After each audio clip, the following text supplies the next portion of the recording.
você ouça atentamente a palavra de Deus. Nós estamos seguindo uma série de mensagens sobre o tema misericórdia. Hoje eu quero ler com você Isaías, capítulo 30. Se você puder, vai ser, nesse primeiro momento, apenas um versículo do texto, depois nós vamos ler outros textos como fazemos. Isaías, capítulo 30, livro do profeta Isaías, está bem pertinho aí de Salmos, fácil você achar. Isaías, capítulo 30. Inicialmente nós vamos ler o versículo 18. Todos encontraram? Posso ouvir um amém? Ok. Quem não encontrou, normalmente a gente diz misericórdia.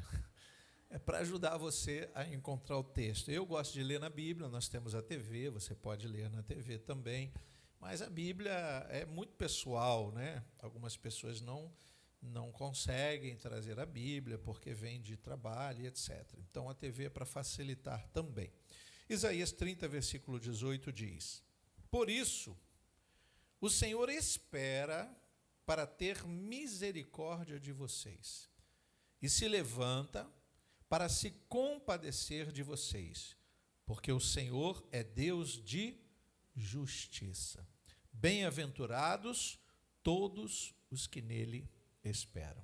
Oremos ao Senhor, curva a sua cabeça, feche seus olhos. Pai, aqui estamos nós, depois de louvarmos a Ti através das canções, de orarmos e também de entregar a nossa vida financeira. Agora reservamos para esse momento em que cremos, o Senhor há de falar conosco por esta pregação, pela Tua palavra que será ministrada. Queremos sair daqui alimentados por Ti. Em nome de Jesus nós oramos e que todos que creem digam amém. Você pode tomar o seu lugar. Como eu disse, nós estamos ainda sobre o tema da misericórdia. Iniciamos falando sobre bondade e misericórdia e vamos, todas as quintas-feiras, falar um pouco mais para entendermos a misericórdia de Deus. Na verdade, é uma palavra muito comum para nós, né? Às vezes aplicamos até de forma errada. Você viu quando eu disse na leitura bíblica, quem não achou, diga misericórdia. Mas a misericórdia é uma palavra dirigida a alguém, normalmente está vinculada a uma penalidade que está para ser aplicada, então pleiteia-se, né? Pede-se que a misericórdia esteja sobre nós. O clamor de um aflito vai significar ou não a liberação de uma misericórdia. Então a gente precisa entender um pouquinho mais, porque os judeus, através dos salmos principalmente, ele nos fala que nós temos uma misericórdia que dura para sempre. Mas nós temos aprendido que essa ideia de para sempre se estende para quem está na glória ou vai para a glória. Quem emenda essa vida com a eternidade, lógico que ele vai estar debaixo dessa misericórdia eterna. Mas antes que a gente pense na eternidade, nós temos que pensar que dentre os atributos de Deus existe a justiça. Então a palavra justiça vai se sobrepor a misericórdia num determinado momento. Hoje, todos nós estamos debaixo da misericórdia de Deus. Chegamos até aqui porque Deus é misericordioso.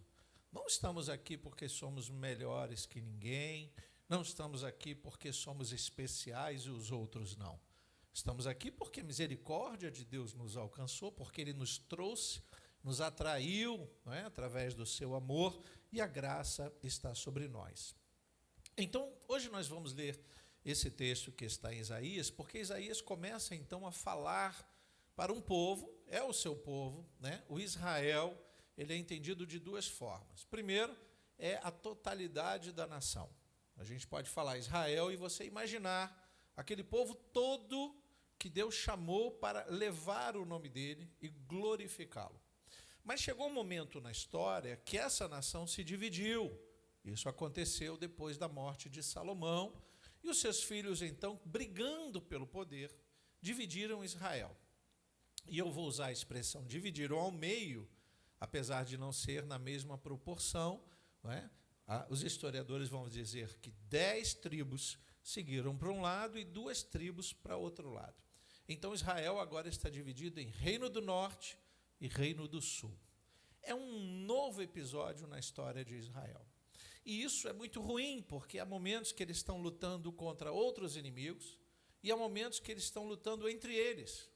As 2 nações, o Reino do Norte e o Reino do Sul, começam agora a disputar poder. E nós sabemos, Jesus já nos ensinou, que o reino dividido não subsiste. A comunhão é importante para que a gente seja forte. Você não pode dividir a família, você não pode dividir a igreja, você não pode dividir o reino de Deus. Nós sabemos que isso enfraquece, o inimigo se apropria dessa fraqueza nossa. Então, o Reino do Norte, eu falei norte porque eu estava lembrando o Reino do Norte, o Reino do Norte ele vai ser chamado Israel, e a capital desse novo Israel é Samaria. O Reino do Sul vai ser chamado de Judá. E qual é a capital de Judá? Jerusalém. Quando a gente pensa nesse momento da história, em que toda a nação de Israel está dividida, o Reino do Norte se enfraquece de tal maneira que o inimigo, chamado Assíria, invade o Reino do Norte, e há várias profecias no Antigo Testamento que vão dizer, olha, o inimigo virá pelo norte. E foi exatamente o que aconteceu. O norte, os filhos de Deus que estavam reunidos como Israel do norte, foram levados ao cativeiro da Síria. Judá, que está no sul, ali na região de Jerusalém, começa a se enfraquecer. E a Síria também. Eu estou dando apenas uma explicação histórica para você entender o contexto de Isaías. Por que Isaías vai falar de misericórdia? Porque Judá está meio que sozinho. Ele não tem agora, se eles precisassem fazer uma aliança com os irmãos do norte, eles não têm mais os irmãos do norte. E eles começam a ser perseguidos pelos assírios. A Assíria é uma nação muito poderosa na época, e as grandes guerras acontecem. E aí, o que Judá vai fazer? Ao invés de Judá, a nação remanescente de Israel, da nação de Israel, aquelas tribos que são chamadas ali de Judá, ao invés delas buscarem a Deus, elas vão buscar aliança com o Egito. Veja bem, justamente o Egito, que muitos anos atrás havia escravizado Israel. Isso, aos olhos de Deus, é abominável, porque eles vão depositar confiança num povo que é idólatra demais, que não conhece o Deus de Israel, que não respeitou o Deus de Israel em momento algum, daí a gente conhecer as pragas, como Deus foi com mão forte para fazer com que o Egito liberasse o Israel do passado, através de Moisés. E quando a gente percebe agora, anos e anos depois, Judá está buscando ajuda justamente no Egito. Vamos ler então aí em Isaías 30, no versículo 1, quando é liberada uma palavra do profeta Isaías contra Judá por ter buscado aliança com o Egito. Olha o que diz aí o versículo 1. Ai dos filhos rebeldes, diz o Senhor, que executam planos que não procedem de mim. Não foi Deus que mandou buscar ajuda no Egito.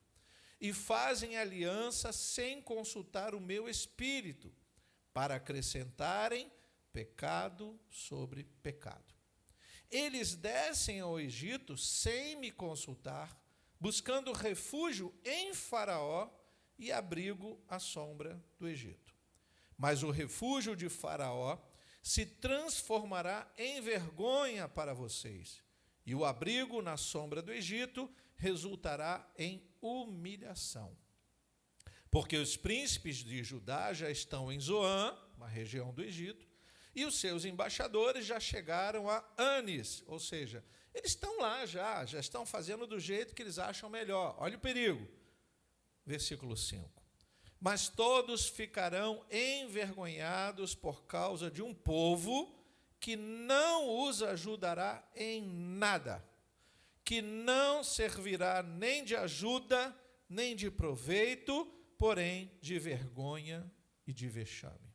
Pula para o versículo 12, para a gente ganhar tempo. Quando Deus, então, vai finalizando essa bronca através do profeta. E no versículo 12 está escrito: por isso o Santo de Israel diz: vocês rejeitaram esta palavra, confiam na opressão e na perversidade e se apoiam sobre isto. Portanto, esta maldade será para vocês como brecha no muro alto, que formando uma barriga está prestes a cair, e cuja queda vem de repente, num momento. Então o profeta se levanta para declarar àquele povo que eles estão errando mais uma vez. Já estavam errados porque dividiram a nação. A nação se enfraqueceu, o reino do norte foi levado para o cativeiro assírio. E o reino do sul, que são os remanescentes, e aqui tem algo muito importante, essa ideia de remanescentes, você vai entender quando Jesus é chamado de o leão da tribo de Judá. Por que ele não é considerado o leão da tribo de todo Israel? Porque os remanescentes que não misturaram o sangue, você lembra que eu falei agora há pouco que a capital do reino do norte é Samaria. E os judeus, quem são os judeus que não se dão com os samaritanos? Os do reino do sul, que não se dão com os do reino do norte. Então você começa a entender que nesse ponto Deus olhou para o povo e esperava que o povo o buscasse. Mas de que forma, pastor? Primeiro, se arrependendo dos pecados. Judá deveria se arrepender de todos os seus pecados, renovar a aliança com Deus, para que numa situação enfraquecidos porque estão divididos, a misericórdia de Deus estaria sobre eles. Só que ao invés, na hora do desespero, deles buscarem renovar a aliança com Deus, o profeta Isaías diz: vocês buscaram aliança com a nação errada. E isso vai desencadear mais problemas, queridos. Além de não resolver os problemas que eles tinham, eles buscaram mais problemas.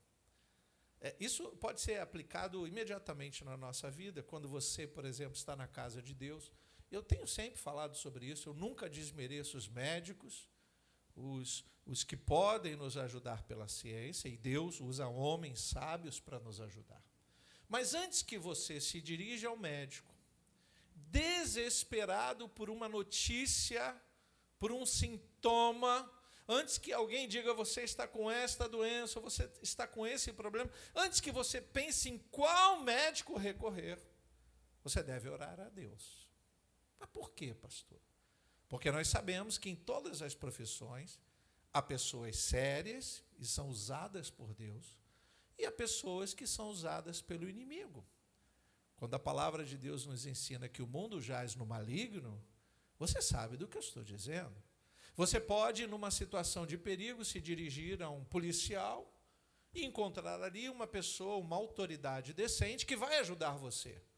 Mas nos dias atuais, você sabe que você pode se deparar com alguém que vai piorar a sua situação. Por que isso acontece? Porque o mundo jaz no maligno, irmãos.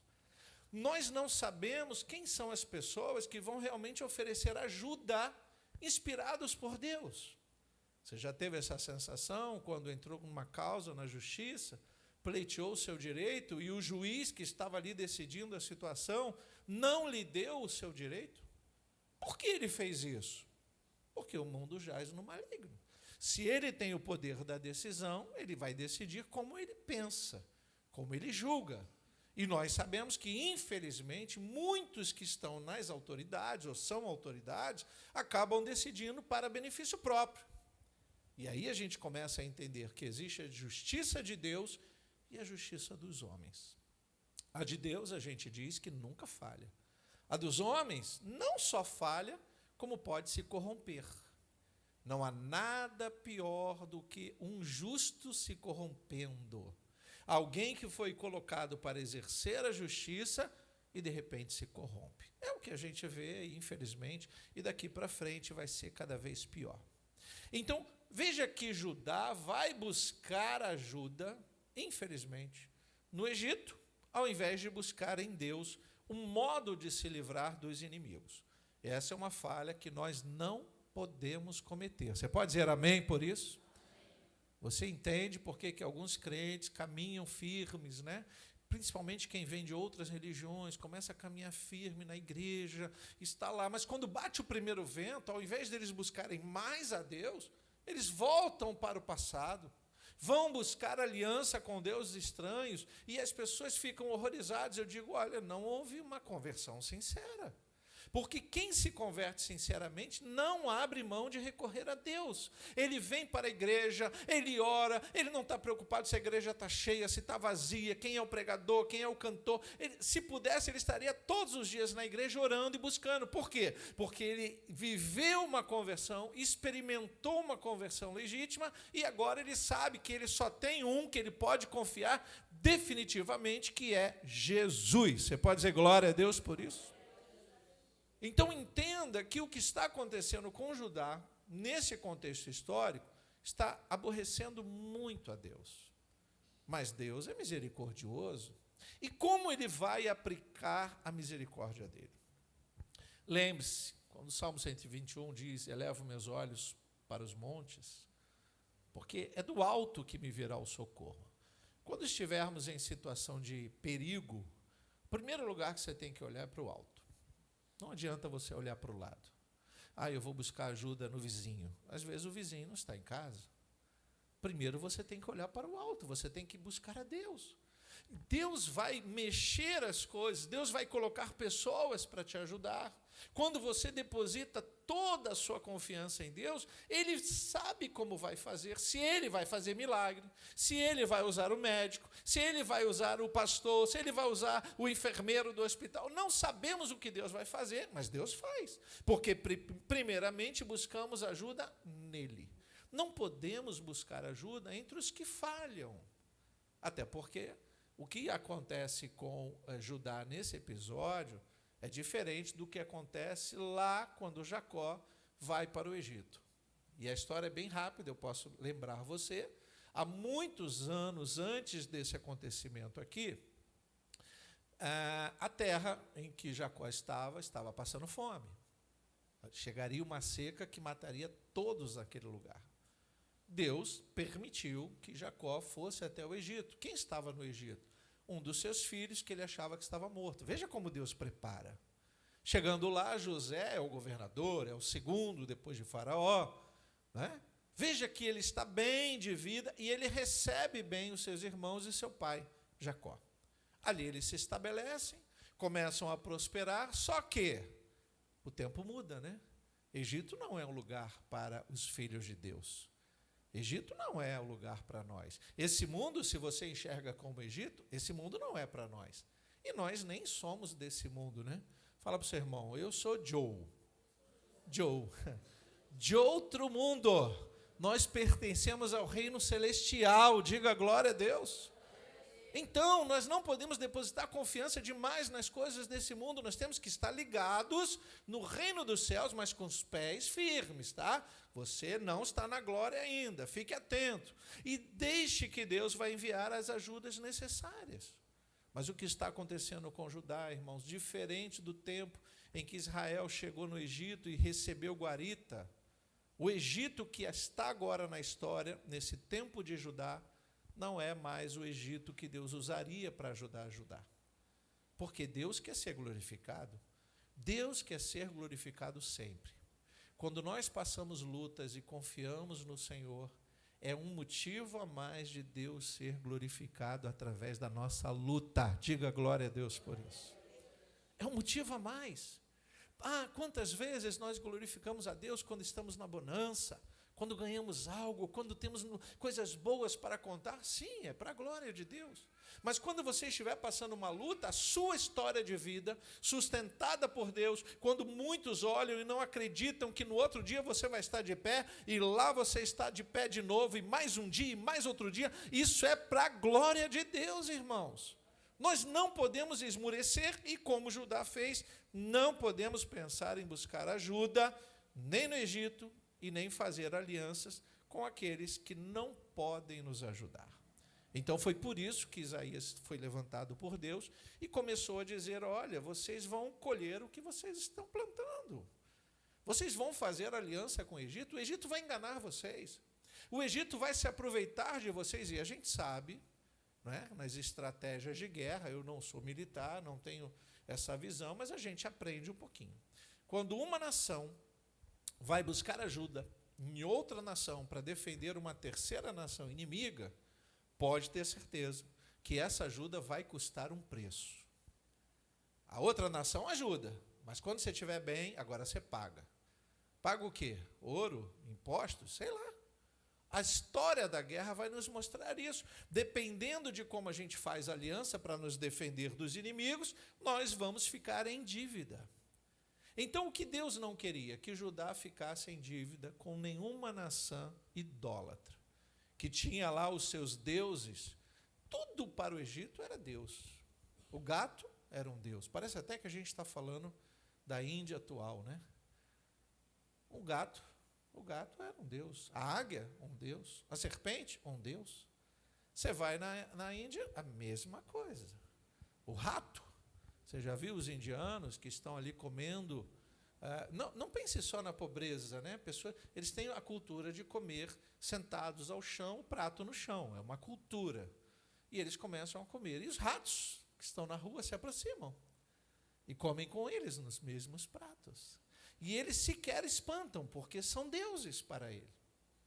Morrem de fome, mas a vaca passa com aquela picanha suculenta na frente deles, e eles nem tocam, porque são deuses.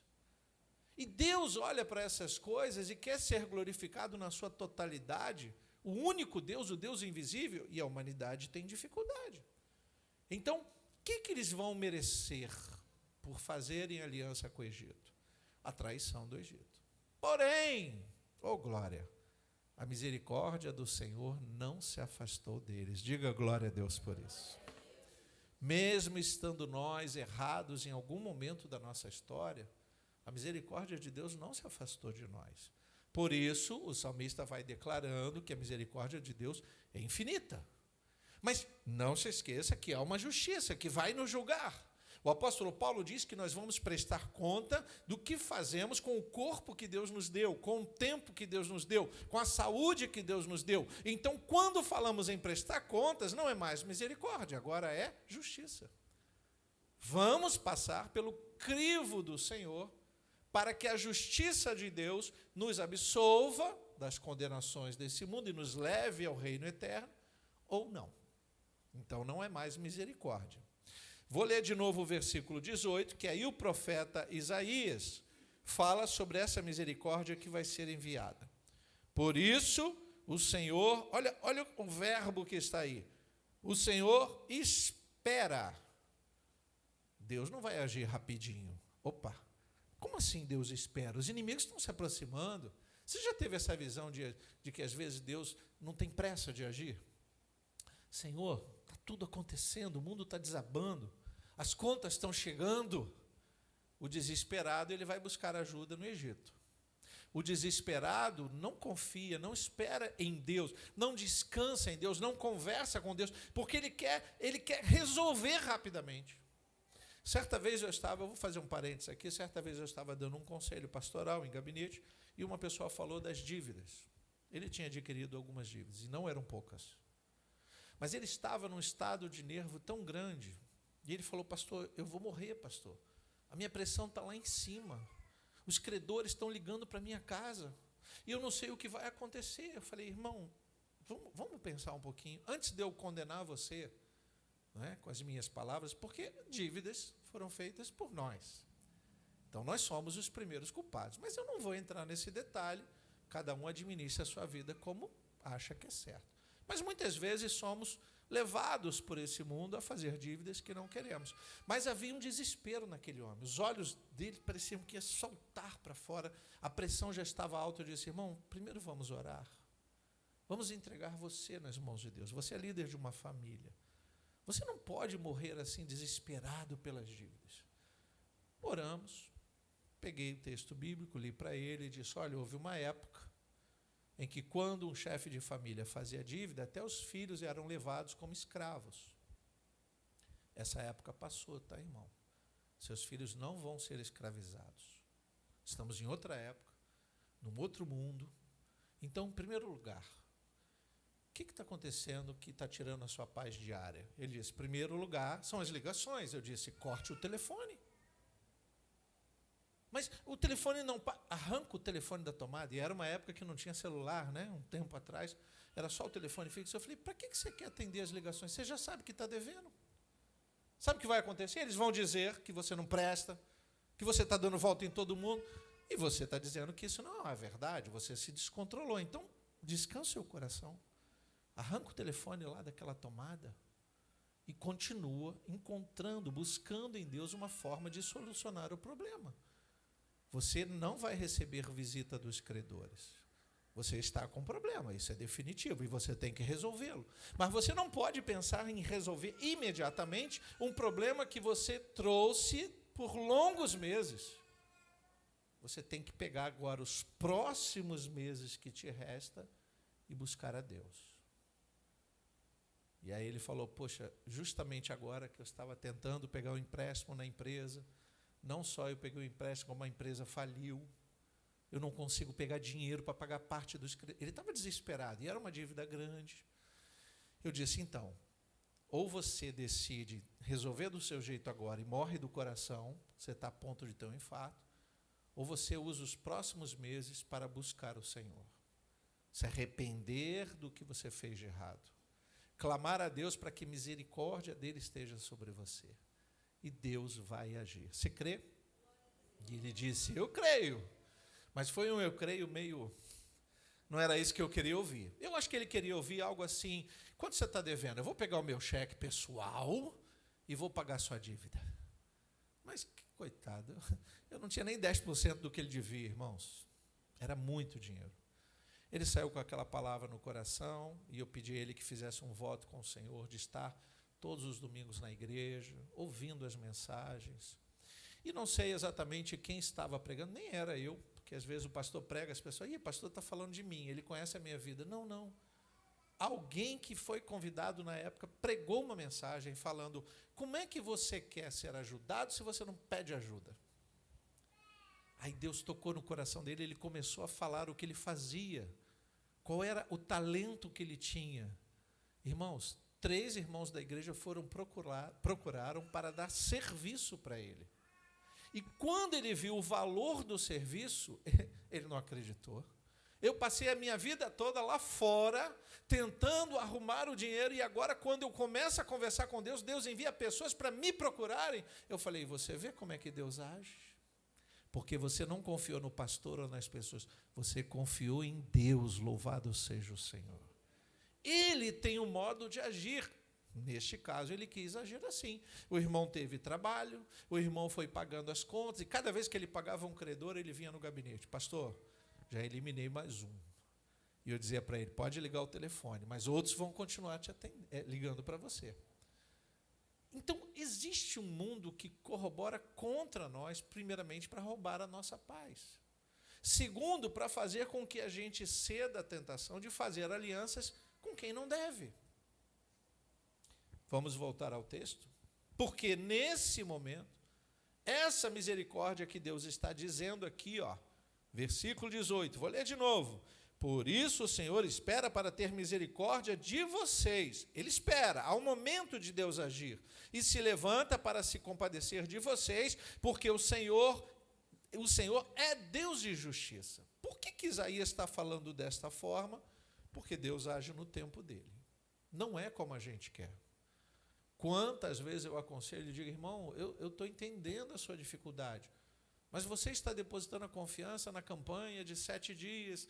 A gente não tem muito isso aqui, mas sabe aquela coisa de, não, em 7 semanas Deus vai resolver o meu problema. Você levou meses criando problema e quer que Deus resolva da noite para o dia? Deus tem um tempo dele de agir, há um tempo determinado para todas as coisas. E enquanto Deus não age, sabe o que acontece conosco? A gente amadurece, a gente cresce, a gente aprende a confiar no Senhor.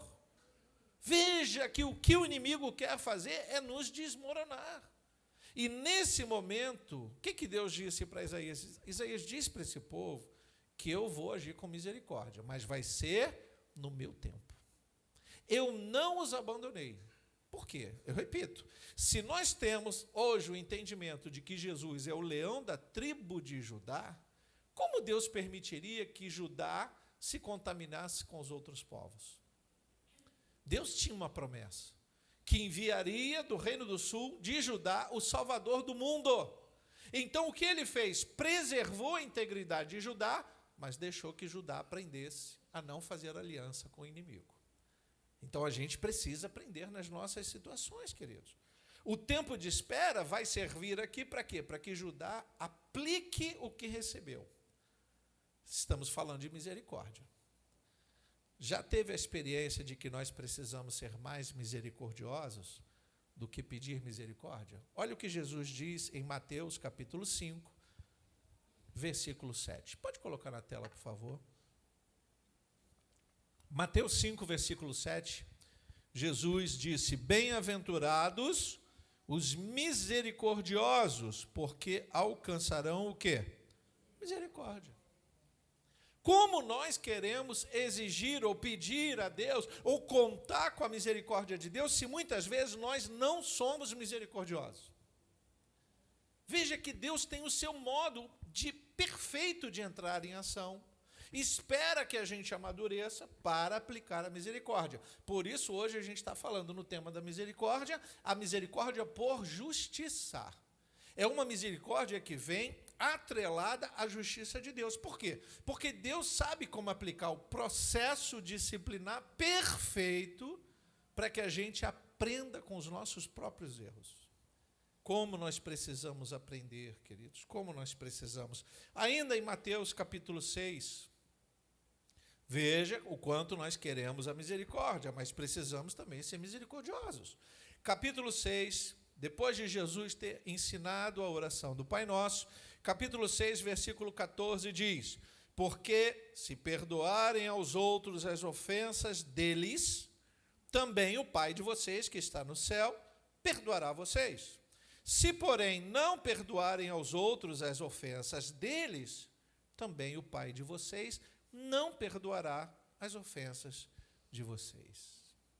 E isso é parte da oração que nós chamamos de oração do Pai Nosso. Perdoa as nossas ofensas, assim como nós temos perdoado aos nossos ofensores. Ou perdoa as nossas dívidas, assim como nós perdoamos aqueles que nos devem. Será que todos nós temos condições de fazer essa oração para Deus? Será que nós não estamos pedindo a Deus aquilo que nós podemos dar e não damos? Será que nós não estamos nos esquecendo que Deus é justo e que Ele vai agir com justiça?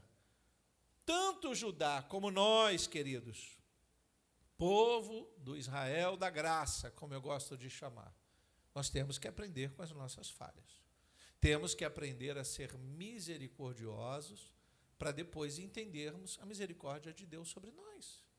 Não dá para simplesmente você falar, não, agora eu sou de Jesus, Jesus já pagou meus pecados todos, agora eu posso. Você não pode pecar de novo. E se você não aplicar a misericórdia, você já está pecando.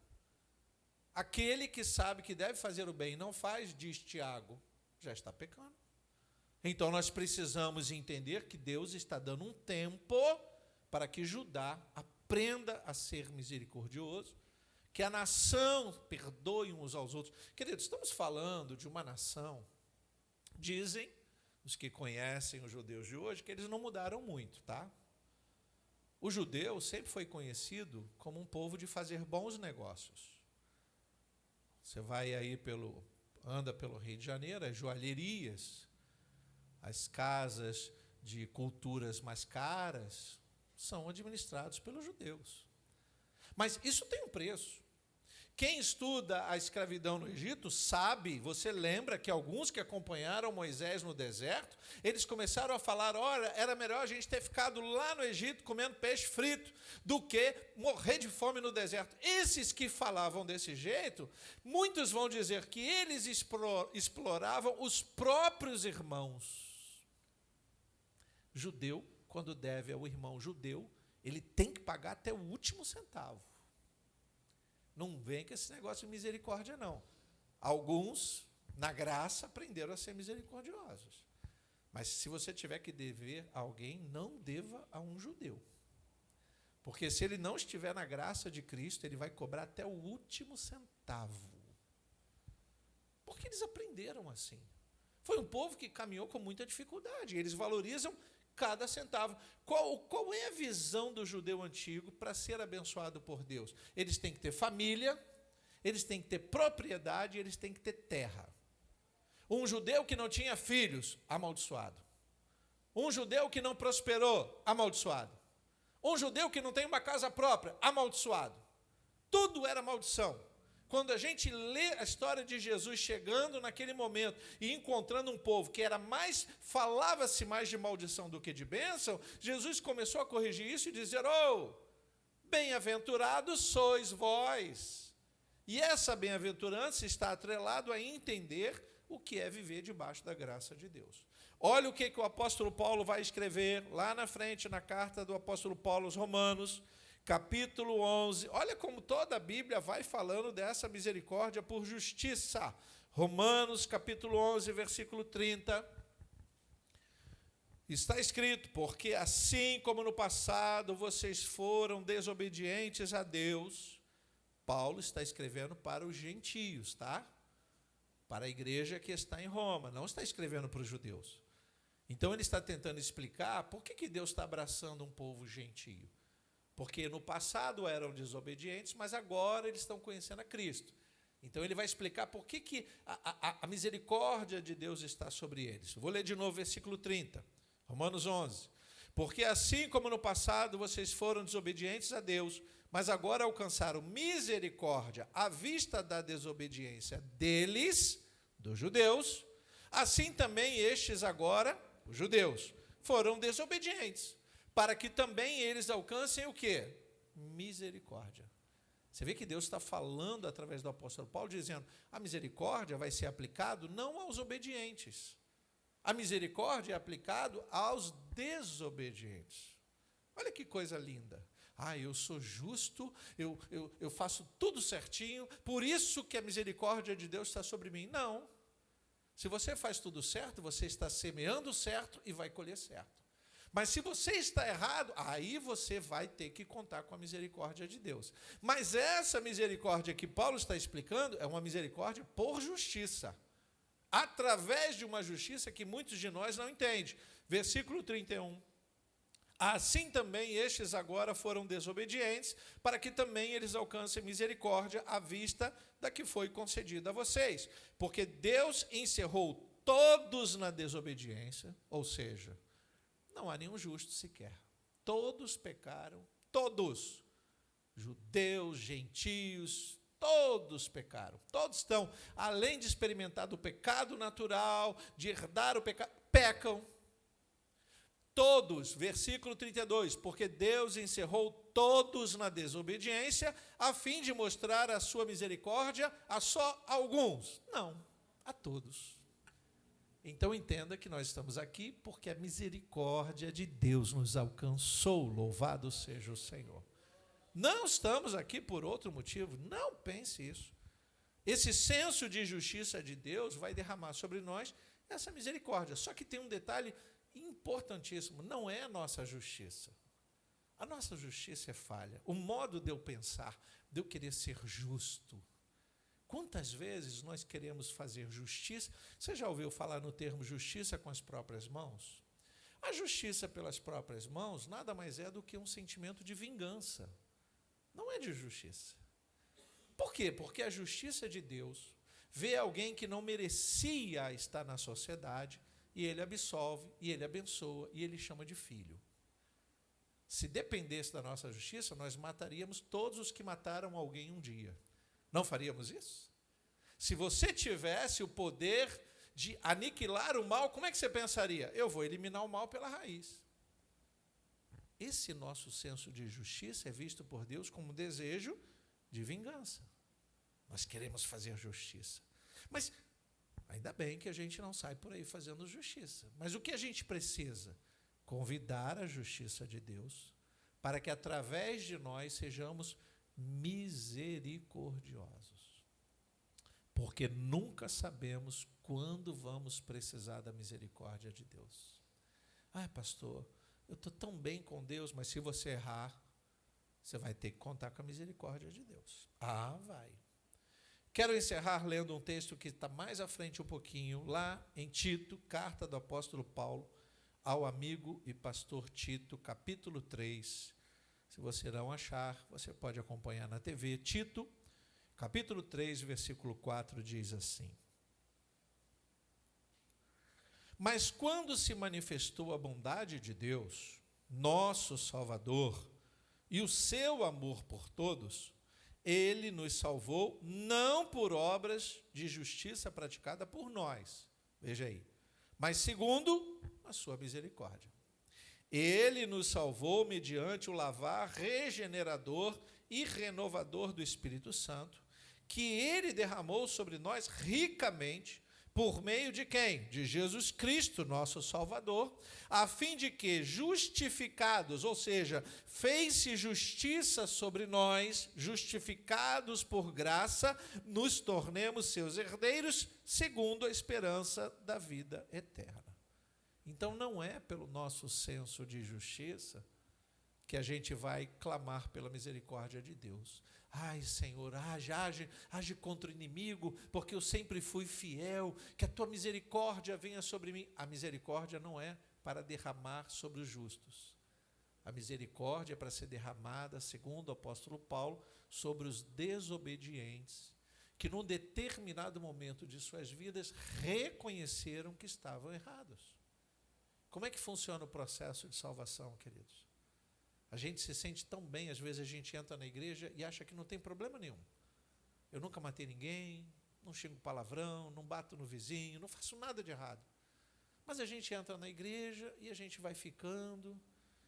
Deixa eu dizer uma coisa para você. Se você quer herdar a vida eterna, não é porque você é justo que você vai herdar. Você tem que clamar a misericórdia de Deus, reconhecendo que você é pecador. Porque não estamos falando de praticar os pecados da humanidade. Estamos falando também disso. Mas estamos falando primeiramente em reconhecer que se não fosse Deus, eu não estaria de pé. Se não fosse o Senhor estancar a fúria do inimigo, o inimigo já teria me consumido vivo. Se não fosse o Senhor me despertar pela manhã, eu já estaria no sono da morte. Se não fosse o Senhor me conduzir com graça até a casa dele, eu estaria em qualquer outro lugar lá fora, menos na casa de Deus. Então que a misericórdia de Deus seja derramada sobre nós, porque reconhecemos que erramos, mas a justiça do Senhor está sobre a igreja. Louvado seja Deus. A justiça do Senhor está sobre nós, aleluia. Não é a nossa justiça, irmãos. Mas se a justiça de Deus está sobre nós, então nós podemos contar com a misericórdia do Senhor. Você reconhece isso? Você pode dizer amém? Fique de pé, por favor. Vou convidar você a curvar sua cabeça um instante, fechar os seus olhos. Nós temos muito a dizer ainda nas próximas semanas sobre a misericórdia de Deus. Eu desejo do fundo do meu coração que você anseie por chegar à próxima semana, que você diga para Deus: Senhor, na próxima semana eu quero muito aprender sobre Ti, Pai. Quero sim conhecer a Tua misericórdia, a Tua graça. Quero verdadeiramente, Senhor, entrar no ambiente do Teu perdão, Pai. Quero reconhecer que eu não sou melhor do que ninguém, que eu não mereço o que tenho, mas a Tua misericórdia tem sido derramada sobre mim, Pai. Por isso te louvamos nessa hora, Deus. Por isso somos gratos a Ti. Te pedimos que o Teu coração nos ensine a ter também um coração bom, um coração puro, um coração misericordioso, Senhor. Queremos que o Senhor aplique esta misericórdia sobre nós no senso de justiça. Que o Senhor seja justo. Se o Senhor olhar para nós, muitos pecados nós temos para confessar, mas pela Tua justiça e pelo Teu amor, a Tua misericórdia nos diz que o Senhor levou as nossas dores, as nossas aflições, os nossos pecados. Toda a dívida que estava contra nós foi rasgada na cruz de Jesus Cristo, louvado seja Deus. E hoje nós caminhamos pela tua misericórdia, vimos a tua presença, porque a tua misericórdia está sobre nós, Pai. Olhe para nós com olhos de misericórdia. Não veja, Senhor, as nossas falhas, porque não subsistiríamos, Deus. Em nome de Jesus, nós oramos. Amém.